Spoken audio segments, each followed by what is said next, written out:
So the shrug, we're working the traps. One of the common things I see people do wrong,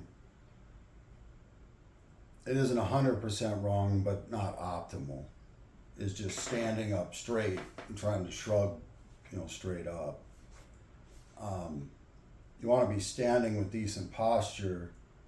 You can put the head just a little bit down and be able to shrug the traps and try to squeeze them together. Okay, like behind your neck. And for somebody that's internally rotated and has, internal rotation issues, if externally rotating is like, if you can't curl a straight bar with comfort, your external rotation is compromised. And then I see a lot of people get a cambered bar and using that, which is not helping the issue whatsoever. But if you shrug externally rotated, then you're going to be shrugging back naturally and stretching the front side at the same time that you're shrugging.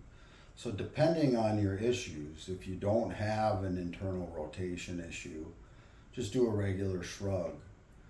But there's two variables. You could do it in front of you with the reverse grip or the underhand grip, and then with a longer bar. I have a version you can do like a shrug type row behind your back, and you're going to be using the traps, the rear delt, and even the teres minor, and some biceps as well.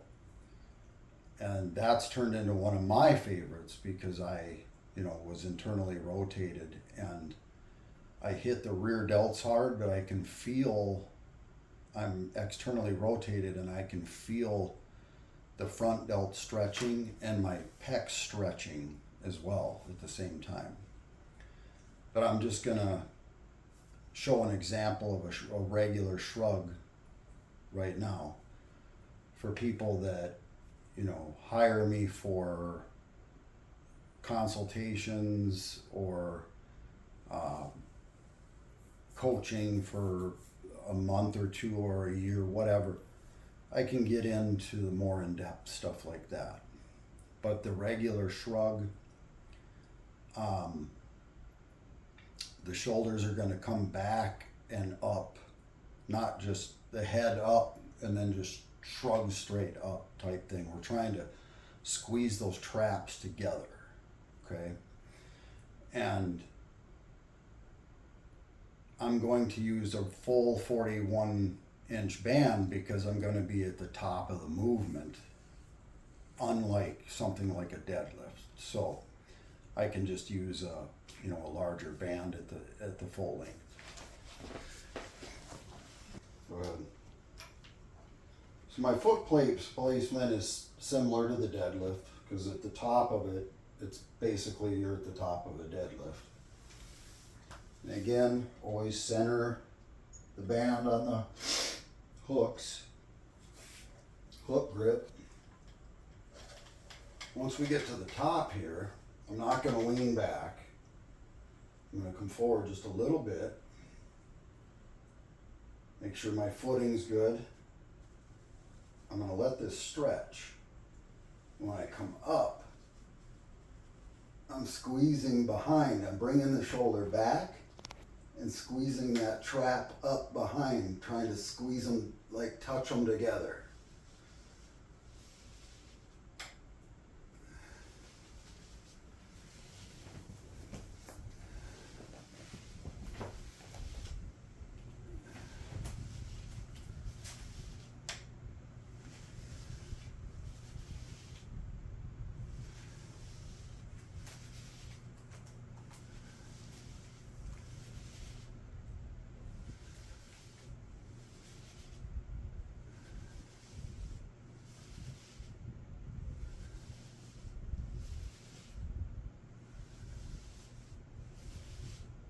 Now when you get to your last rep, say, get to the top, try to hold it as long as you can. and eventually there's nothing you can do about it, the muscle will just slowly let go till you're this, and then try to shrug up again, and you'll get like halfway up, and that's all you can get.